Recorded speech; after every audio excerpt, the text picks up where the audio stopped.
World Health Organization o World Health Assembly uli ay yung binabanggit po natin tungkol dun sa ang mga amendments. Yung maraming mga amendments, mga 300 amendments naman.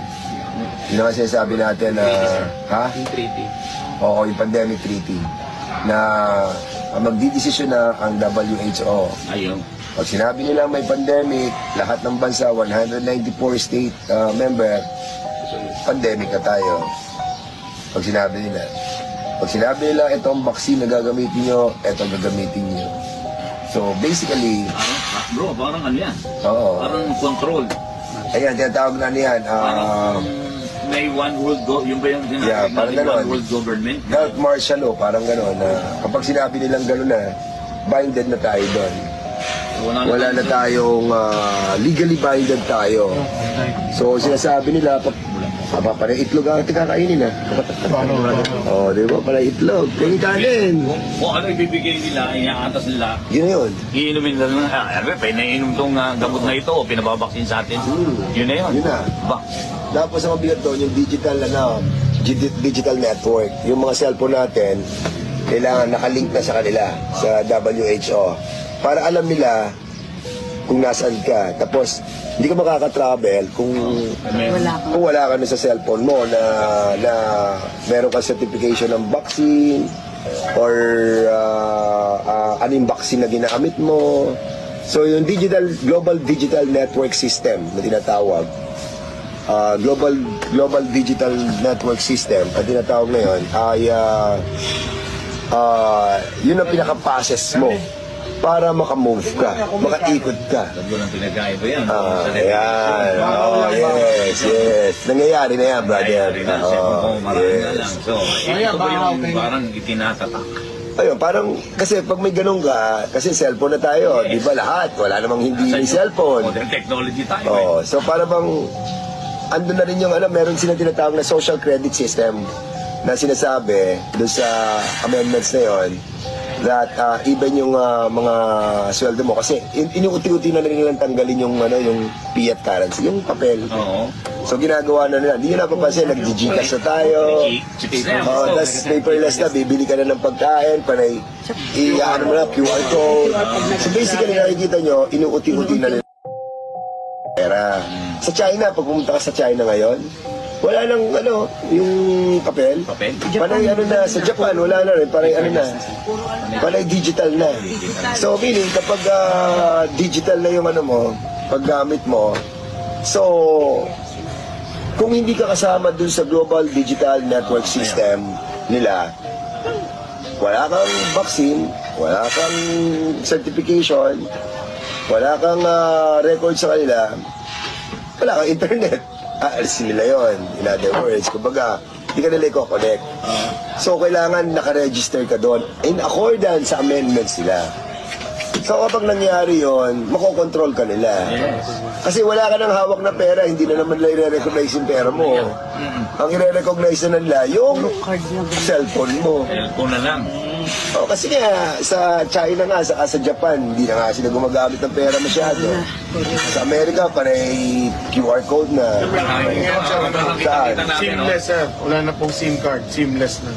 Digital Digital lang. So, wala na pong SIM card na physical. yun ang isa sa mga inaano po natin, iniimbestigahan natin sa Kongreso that bakit hindi alam ng gobyerno yung mga amendments na pag-uusapan ngayon, June 27 hanggang May 27 hanggang June 1 sa World Health Organization.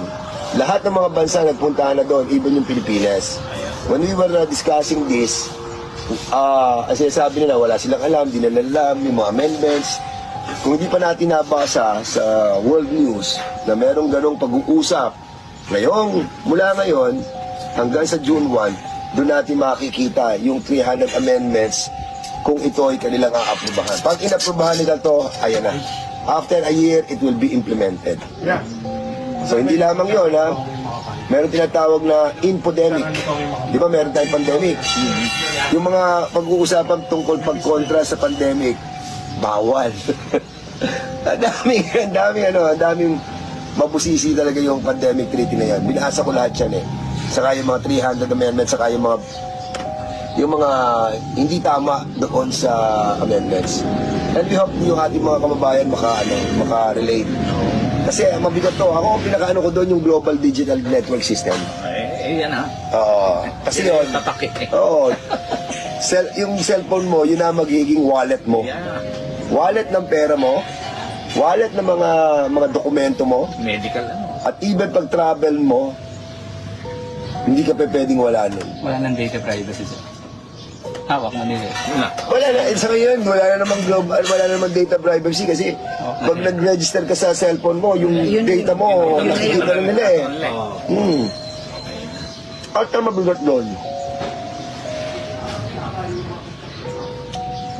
mamahal ang itlog. Sarap ang itlog. Kumain muna tayo. So, sabi ni Consel Arseng Diato, paano kung nawala ang cellphone, nandun lahat ng pera at data mo? Hindi, nakaano ka naman sa parang Arseng eh. Naka-cloud ka naman eh.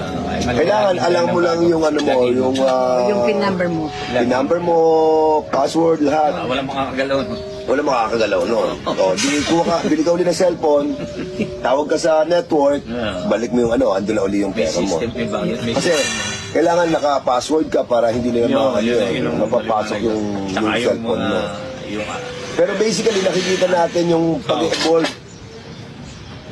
Pag-evolve. Di ba dati, ang trading, palitan ng pagkain, gano'n eh. Tapos naging mga maliliit na pera, yung mga gano'n.